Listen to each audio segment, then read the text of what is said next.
ನಮಸ್ತೆ ಸ್ನೇಹಿತರೆ, ಕಲಾ ಹೋಮ್ ಚಾನಲ್ಗೆ ಸ್ವಾಗತ. ಇವತ್ತು ನಾವು ಮಸ್ಸಪ್ ಹೇಗೆ ಮಾಡೋದಂತ ತಿಳ್ಕೊಳ್ಳೋಣ ಬನ್ನಿ. ಮಸ್ಸಪ್ ಮಾಡಲು ನಾನಿಲ್ಲಿ ಒಂದು ಬಟ್ಲು ತೊಗರಿಬೇಳೆ, ಒಂದು ಹಿಡಿ ಮೊಳಕೆ ಹುರುಳಿಕಾಳನ್ನು ತೊಗೊಂಡಿದ್ದೀನಿ.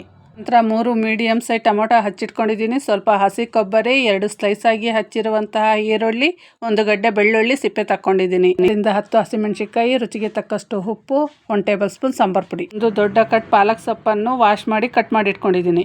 ಒಗ್ಗರಣೆಗೆ 1 ಈರುಳ್ಳಿ ಸ್ಲೈಸ್ ಆಗಿ ಹಚ್ಕೊಂಡಿದ್ದೀನಿ, 2 ಕಡ್ಡಿ ಕರಿಬೇವು, 1 ಟೇಬಲ್ ಸ್ಪೂನ್ ಸಾಸಿವೆ, ಅರ್ಧ ಟೇಬಲ್ ಸ್ಪೂನ್ ಜೀರಿಗೆ, 2 ಒಣಮೆಣಸಿನಕಾಯಿ. ಫಸ್ಟ್ ಸ್ಟವ್ ಮೇಲೆ ಕುಕ್ಕರ್ ಇಟ್ಟು 2 ಗ್ಲಾಸ್ ನೀರು ಹಾಕಿ ಬಿಸಿ ಮಾಡ್ಕೊಳ್ಳೋಣ. ನೀರು ಬಿಸಿ ಆಗೋದ್ರೊಳಗೆ ತೊಗರಿಬೇಳೆ ಮತ್ತು ಮೊಳಕೆ ಹುರುಳಿಕಾಳನ್ನು ವಾಶ್ ಮಾಡೋಣ. ಎಲ್ಲರೂ ಜಾಸ್ತಿ ಮಸ್ಸಪ್ ಮಾಡಲು ತೊಗರಿಬೇಳೆ ಮಾತ್ರ ಬಳಸ್ತಾರೆ, ಆದರೆ ನಾನಿಲ್ಲಿ ತೊಗರಿಬೇಳೆ ಜೊತೆ ಮೊಳಕೆ ಹುರುಳಿಕಾಳನ್ನು ಬಳಸ್ತಿದ್ದೀನಿ. ನೀವು ಒಂದ್ಸರಿ ಇದನ್ನು ಟ್ರೈ ಮಾಡಿ ನೋಡಿ, ತುಂಬ ಟೇಸ್ಟಿಯಾಗಿರುತ್ತೆ.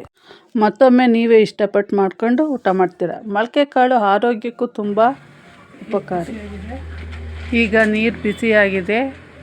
ವಾಶ್ ಮಾಡಿಕೊಂಡಂತಹ ತೊಗರಿಬೇಳೆ ಹಾಗೂ ಹುರುಳಿಕಾಳನ್ನು ಬಿಸಿ ನೀರಿಗೆ ಹಾಕೋಣ. ನಂತರ ಚೆನ್ನಾಗಿ ವಾಶ್ ಮಾಡ್ಕೊಂಡು ಬಂದ ಪಾಲಕ್ ಸೊಪ್ಪನ್ನು ಹಾಕೋಣ. ನಾನು ಪಾಲಕ್ ಸೊಪ್ಪು ಜಾಸ್ತಿ ಇರೋದ್ರಿಂದ ಮತ್ತು ಯಾವ ಸೊಪ್ಪನ್ನು ನಾನು ಉಪಯೋಗಿಸ್ತಿಲ್ಲ. ನೀವು ಬೇಕಾದರೆ ಇದ್ರ ಜೊತೆ ಮೆಂತ್ಯ ಸೊಪ್ಪನ್ನು ಹಾಕ್ಕೊಳ್ಳಿ, ತುಂಬ ಚೆನ್ನಾಗಿರುತ್ತೆ. ಜೊತೆಗೆ ಕಟ್ ಮಾಡಿಟ್ಕೊಂಡಂತಹ ಟೊಮೊಟೊ, ಹಸಿಮೆಣಸಿನ್ಕಾಯಿ, ಬೆಳ್ಳುಳ್ಳಿ, ಈರುಳ್ಳಿ, ಹಸಿ ಕೊಬ್ಬರಿ ಎಲ್ಲವನ್ನು ಹಾಕೋಣ. ನಂತರ 1 ಟೇಬಲ್ ಸ್ಪೂನ್ ಧನಿಯಾ ಪುಡಿಯನ್ನು ಹಾಕಿ, ಅದಕ್ಕಿಂತ ಬೇಕಾದರೆ ಸ್ವಲ್ಪ ಕಡಿಮೆನೇ ಹಾಕಿ. ಇದಕ್ಕೆ ಜಾಸ್ತಿ ಧನಿಯಾ ಪುಡಿ ಅವಶ್ಯಕತೆ ಇರೋದಿಲ್ಲ. ನಂತರ ರುಚಿಗೆ ತಕ್ಕಷ್ಟು ಉಪ್ಪನ್ನು ಹಾಕಿ, ನಂತರ ಮೇಲ್ಗಡೆ 1 ಅರ್ಧ ಗ್ಲಾಸ್ ನೀರು ಹಾಕಿ ಕುಕ್ಕರ್ ಲಿಡ್ಡನ್ನು ಕ್ಲೋಸ್ ಮಾಡಿ ವಿಜಿಲ್ ಹಾಕಿ. 3 ವಿಜಿಲ್ ಹೊಡೆದ್ರೆ ಸಾಕು, ಎಲ್ಲ ತುಂಬ ಚೆನ್ನಾಗಿ ಬೆಂದಿರುತ್ತೆ.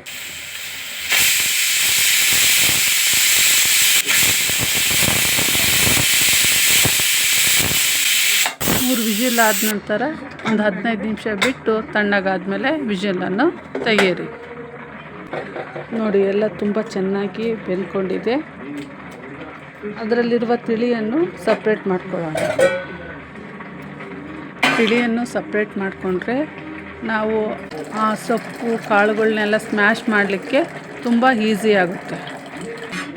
ನೋಡಿ, ಈ ಥರ ತಿಳಿನ ಸಪ್ರೇಟ್ ಮಾಡ್ಕೊಳ್ಳೋಣ. ನಂತರ ಇದು ಚೆನ್ನಾಗಿ ಸ್ಮ್ಯಾಶ್ ಮಾಡ್ಕೊಳ್ಳೋಣ. ಇಲ್ಲಾಂದರೆ ಮಸಗುಂಡು ಅಂತ ಬರುತ್ತೆ, ಅದರಿಂದ ಬೇಕಾದರೆ ಮಸಿಬೋದು, ನಿಮ್ಮ ಆಪ್ಷನ್ಸ್. ಈಗ ಒಂದು ಒಗ್ಗರಣೆ ಹಾಕ್ಕೊಳ್ಳೋಕ್ಕೆ ಒಂದು ಪಾತ್ರೆಯನ್ನು ಸ್ಟವ್ ಮೇಲಿಟ್ಟು ಬಿಸಿ ಮಾಡ್ಕೊಳ್ಳೋಣ. ಈಗ ಸ್ಮ್ಯಾಶ್ ಮಾಡ್ಕೊಂಡಿರೋ ಸೊಪ್ಪು ಹಾಗೂ ತಿಳಿ ಎರಡನ್ನು ಮಿಕ್ಸ್ ಮಾಡ್ಕೊಳ್ಳೋಣ. ಈ ಥರ ಮಿಕ್ಸ್ ಮಾಡ್ಕೊಳ್ಳೋಣ. ಈಗ ಪಾತ್ರೆ ಬಿಸಿಯಾಗಿದೆ. 2 ಸ್ಪೂನ್ ಎಣ್ಣೆಯನ್ನು ಹಾಕೋಣ. ಎಣ್ಣೆ ಬಿಸಿ ಆದ ಮೇಲೆ 1 ಟೇಬಲ್ ಸ್ಪೂನ್ ಸಾಸಿವೆ, ಅರ್ಧ ಟೇಬಲ್ ಸ್ಪೂನ್ ಜೀರಿಗೆ, ಸ್ವಲ್ಪ ಕರಿಬೇವು, 2 ಒಣಮೆಣಸಿನಕಾಯಿಯನ್ನು ಕಟ್ ಮಾಡಿ ಹಾಕೋಣ. ನಂತರ ಸ್ಲೈಸ್ ಆಗಿ ಹಚ್ಕೊಂಡಂತಹ 1 ಈರುಳ್ಳಿ, ಅದನ್ನು ಹಾಕಿ ಚೆನ್ನಾಗಿ ಫ್ರೈ ಮಾಡೋಣ. ಬೆಳ್ಳುಳ್ಳಿಯನ್ನು ಇಷ್ಟಪಡೋರಾದರೆ ಒಗ್ಗರಣೆಗೂ ಸ್ವಲ್ಪ ಬೆಳ್ಳುಳ್ಳಿಯನ್ನು ಹಾಕಿ, ತುಂಬ ಚೆನ್ನಾಗಿರುತ್ತೆ. ಈಗ ರೆಡಿ ಮಾಡಿಟ್ಕೊಂಡಿರೋ ಸಾಂಬಾರನ್ನು ಒಗ್ಗರಣೆಗೆ ಹಾಕಿ ಚೆನ್ನಾಗಿ ಮಿಕ್ಸ್ ಮಾಡೋಣ. ಈ ಮಸ್ಸೊಪ್ಪು ತುಂಬ ಸಿಂಪಲ್ಲಾಗೂ ಹಾಗೂ ಟೇಸ್ಟಿಯಾಗಿರುತ್ತೆ. ಜೊತೆಗೆ ಮಾಡೋದು ಸಮೇತ ಬೇಗ ಪಟಾಪಟ್ ಅಂತ ಮಾಡ್ಬೋದು. ನೋಡಿ, ಮಸ್ಸೊಪ್ಪು ರೆಡಿ ಆಯಿತು. ಇದು ಮುದ್ದೆಗೆ, ಅನ್ನಕ್ಕೆ ತುಂಬ ಚೆನ್ನಾಗಿರುತ್ತೆ. ಹೀಗೆ ಕಲಾ ಹೋಮ್ ಚಾನಲನ್ನು ನೋಡಿ ಪ್ರೋತ್ಸಾಹಿಸಿ, ಸಬ್ಸ್ಕ್ರೈಬ್ ಮಾಡಿ. ಧನ್ಯವಾದಗಳು.